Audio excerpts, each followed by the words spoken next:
TikTok is the target of a new multi-state lawsuit being led by the attorneys general of New York and New Jersey. The lawsuit accuses the popular social media platform of harming the mental health of young people and misleading the public about the safety standards for young users. Internal company documents cited in the 14-state joint complaint reportedly show TikTok is aware that compulsive use of its platform is harming the mental health of millions of American children and teens. What's up, nerds? So recent news came out that TikTok is being sued by over 14 states. And the reason they're being sued is because of just how addictive the app is. And if you're anything like me, or you know somebody who has used TikTok just a ton, you might think that you're really making the decision to use the app. And granted, you might be, but TikTok does have tons of psychological manipulation behind its UI design. And in this video, I'm going to talk about the 5 different things that TikTok does to keep you engaged in the app. Now, TikTok is one of the #1 apps in the App Store, and on top of that, they have millions of users that log in each day. And studies show that the average TikTok user actually uses the app for 95 minutes a day, which is about 8 to 10 hours a week, which I know doesn't necessarily sound like a ton, but just imagine how much screen time that is. And just to demonstrate how crazy this is, I want you to name me the last short or TikTok that you watched. You probably can, because the content is so short and it really doesn't stick. I'm not saying that there's no good advice on TikTok, because there's tons of educational videos and things that like stick in your mind, but you can't really picture them because the content you're watching is not very intentional. It's like when you're scrolling through a YouTube feed, you're actually picking what you want to watch, but TikTok is just throwing whatever it thinks you want to watch at you. And this isn't necessarily bad, but I do think it's important to know how these UI designers are designing their apps. That way you are able to avoid some of the traps where you are just mindlessly scrolling through this app. And I think we all know how mindless it is when we're scrolling through like a TikTok page or some sort of feed. So I'm gonna interview 2 different people. One's gonna be a college student who doesn't use TikTok. And the significance of him being a college student is 60% of TikTok's audience is aged 18 to 24, about the average age of people in college. And I wanna see what his opinions are on it based off of like who his friends are, like who he knows that uses it. The second person I'm gonna interview is a UI designer. And this UI designer has created different types of apps, one of them being a short form content type app. So he's well aware of what TikTok uses and the psychological effects they employ to keep you hooked on the app. I've heard some people say that the app's not necessarily addictive, it's just that the content on it is really, really good. I'm not discounting the content on the app, but I will say some of the content is not really the best. Guys, if I came off the wrong way. She said that I should have The way that I know that this is not necessarily true is that in China, there's actually a different version of TikTok that's owned by ByteDance, who ByteDance is the creator of TikTok, but they actually have a different version of TikTok in China that employs screen limits and has a different algorithm built into it. And in case you want to look it up, it's called Douyin. I don't know if I'm pronouncing that right, but it's pretty interesting that they even know how addictive the app is. And without being political, they're not really employing any of these in America or in a lot of the other countries it's in. And I feel like a lot of countries have caught on to this. I know TikTok is banned in Italy just because of how addictive the app is. And what is pretty interesting is Douyin does employ shutdown hours, so there's certain hours where the app just doesn't function. I've heard some people rebuttal this by saying TikTok does have a screen time limit built-in feature, but it really is not the same. I mean, it's so easy to override this feature. I will say it's better than doing nothing, but they know for a fact that people aren't actually clicking off the app. I mean, maybe some people, but it's probably somewhere in the 10% of people are actually leaving the app when they see that. Sort of just a way for the company to say we're trying to get people less addicted to the app, but they're not really doing as much as they could be doing, as shown by Douyin. So let's talk about the most important part of this video, which is the 5 different techniques that they actually use to keep you hooked on the app. And this is not just TikTok. These are all sorts of different apps employ these techniques. These are pretty widely known. And if you're curious where I got some of this information,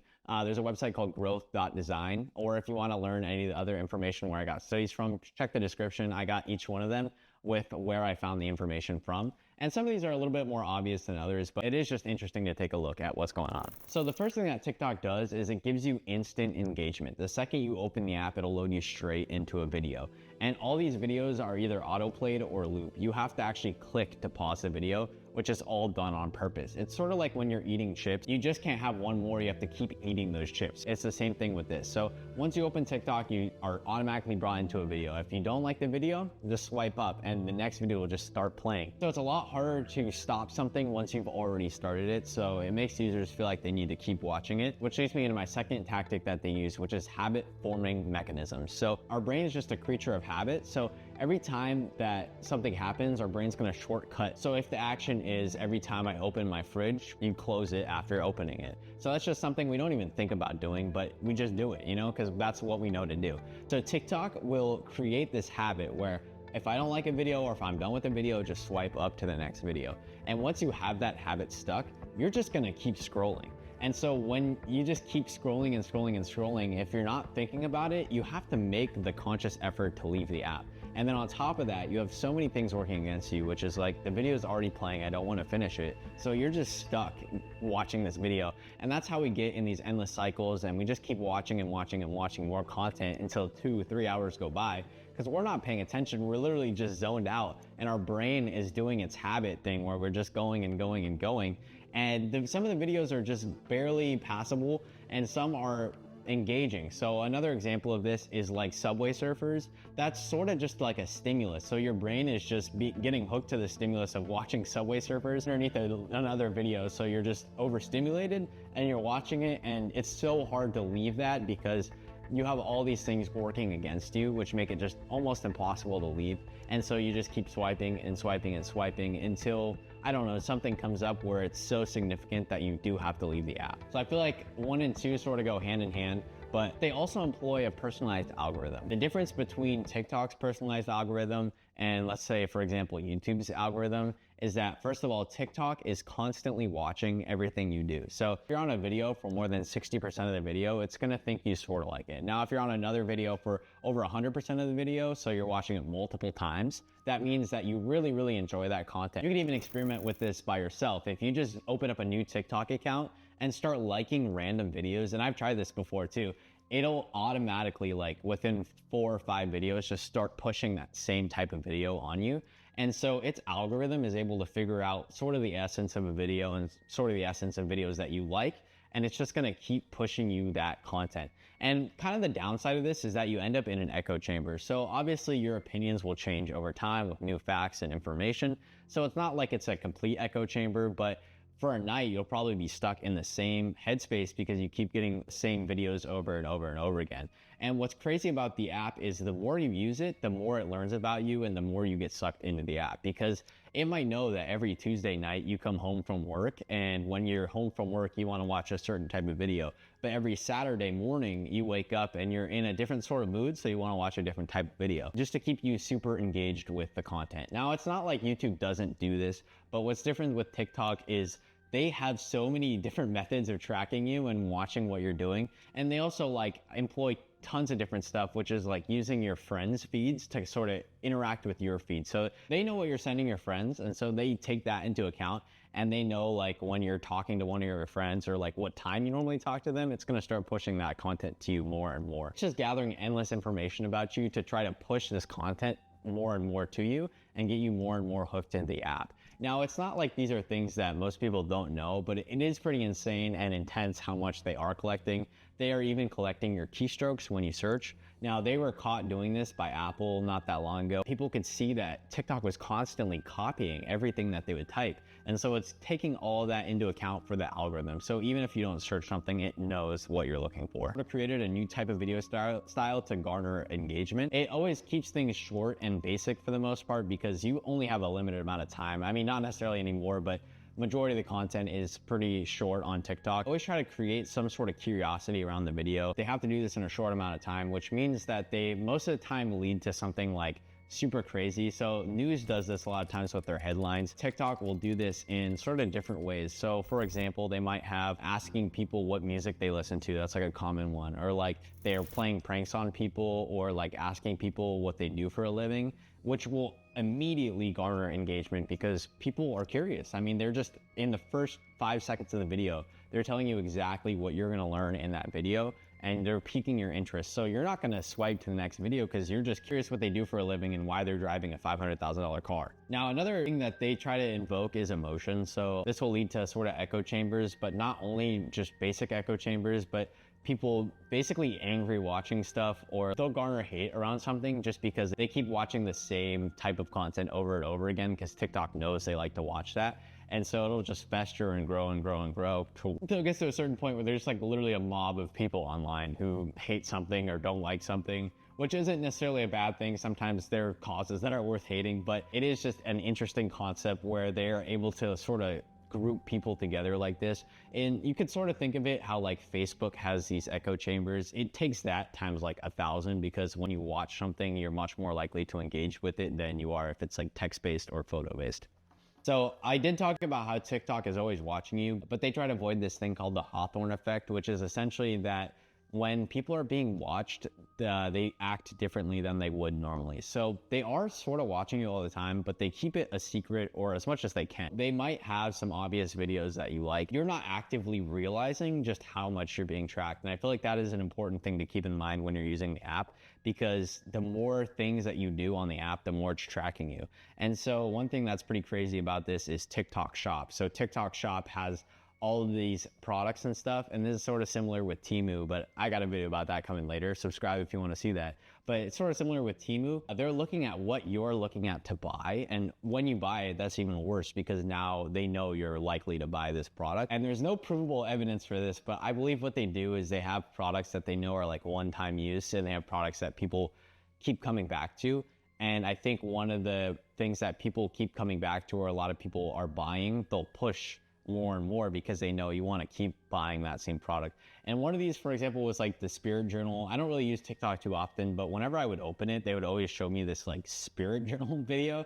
I'm not into anything like that, but they would always push that, and they'd have ads on top of ads on top of ads. I feel like part of it was that the spirit journal or whatever was paying a lot of people, but it must have been an endorsed product by TikTok, or somehow in the back end in a product that a lot of people were buying repeatedly, because that's probably why TikTok would push it, so that they can make more profit for the app. So those are the 5 different methods that TikTok actually employs to keep people using the app longer. Now, I'm not saying TikTok is necessarily bad or it's something that we should avoid using at all costs, but I do think it's important to know how apps do this, because that way you're able to avoid it more, and you're sort of able to carry yourself online a little bit better, because you're not going to be hooked into these different like echo chambers or content rabbit holes just because the UI wants you to, but it'll be because like you actively are seeking content to watch instead of it being pushed on you against your will, essentially. So I'm gonna ask a college student how he feels about this, and he doesn't really use TikTok, so I'm gonna show him some of the algorithms and stuff and ask what his opinions are without really using the app as much. My name is Michael. I'm a college student. I go to UCI. I'm a comp sci major. I mean, yeah, I guess I did like in high school. I just ended up deleting it out of being like annoyed by it, because I don't think that I ever really gathered anything from it. Because yeah, I just don't really care. I mean, there's more things to me interested in. I don't know. Yeah, as with like anything like that, you just kind of open it up whenever you're bored. Think you'll be on it for 10 minutes, and then are on it for like 45. And then it gets to a point where you kind of like, it's like regaining consciousness.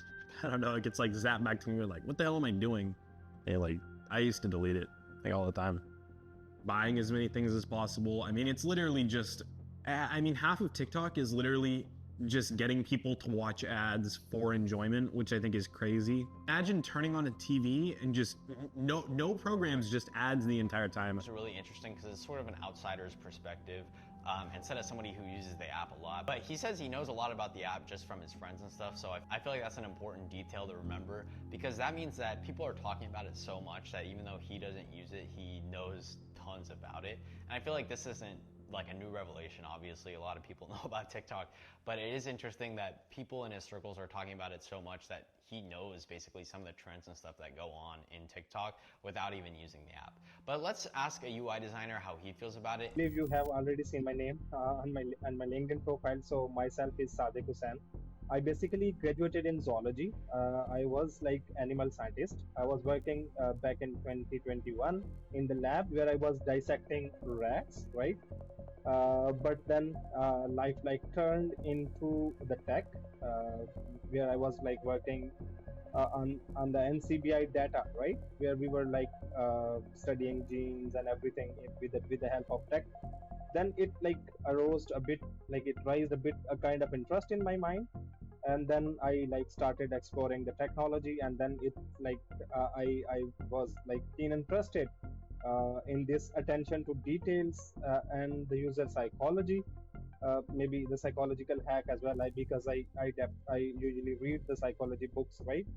So then I found like a kind of a kind of a platform for me that was user experience design and user interface design, where we were mainly linking the psychology and also like the background knowledge of that biology, like studying human behavior and everything, and then building those amazing, obviously, platform which are for the digital brilliance for the user, right? So that's a kind of a little introduction. So basically, I introduce myself as like dissecting rats in the labs to dissecting the design in the Figma. So that's the line which basically describes me. So psychological triggers is basically like building the interest in the users related to our products, right? Either it's a website, either it's a mobile application. Being a UX designer, my main goal is to build the interest in the user mind, right? So for that purpose, we need psychological triggers which act like a stimulus, right? And then users should respond to us. So for example, like on different websites, we can use like either in website, either in mobile application, we can use the FOMO is like fear of missing out. Like this is the psychological triggers. You see on a e-commerce website or maybe e-commerce mobile app that they are using the FOMO. Like these three items are remaining in the stocks. So these three is basically a trigger which is acting like a FOMO, and in user mind now, like the FOMO is basically taking place, which can like play a role of a stimulus, and I can buy that part as well. So similarly, another part could be like another example is user testimonials and the reviews, either on like mobile application or websites. They can also like build the trust in the user mind, and they are the main part of psychological triggers as well, right? So while designing these products, we usually iterate these kind of triggers which help us to basically trigger user mind to take the actions, and they show the response. Less is more. So simplicity or the minimalistic is a kind of a design approach that basically is mandatory to complete the task, complete like the mandatory obviously processes or the tasks which are necessary to complete, like we want that user must need to take these action. So in case like if I want to quote an example, you can see the Google search bar or the Google homepage, right? They the main purpose is basically bring the user to the homepage and ask them to search. So they are using like simple a search bar on their homepage, which is like a simple an example of a simplicity, and it is like covering the whole purpose as well, and not overwhelming the user as well. So another example could be like the onboarding process of Slack or onboarding process of TikTok, right? They are basically using a very simple minimalistic approach where they are like directly asking user to fill uh, a kind of a mandatory information, and then not overwhelming them to take the process to land on the actual dashboard, right? TikTok is a really addictive app and platform, and I feel like it's important to know just how addictive it is. And I'm gonna start making videos more about UI design and stuff like that. It's a really interesting topic to me. And I really wanna take a look at different sports betting websites and lottery websites, because I feel like those are gonna be the highest end of addictive apps. I feel like TikTok is right below that. But it is just really interesting how they're doing all this. And it's kind of wild because I feel like more and more apps are gonna start designing their apps like this. And if you want to check out another video I did sort of about this, it's more of a broader look at it. I have a video about how UI designers get you hooked into apps right there if you want to watch that. And essentially in that video, I talk about how there's tons of apps popping up like this. So one of them, for example, is Monopoly Go, which employs a little bit more of a lottery system to it, but they are still watching it and they're still pushing you different types of content in the form of advertisements for the app. So they have like different special events and stuff that go on. But yeah, that's pretty much it for me. If you enjoyed this video or you want to see more things like it, drop a comment or hit that subscribe button. But yeah, that's pretty much it for me. Can't wait to see you in the next one. Later.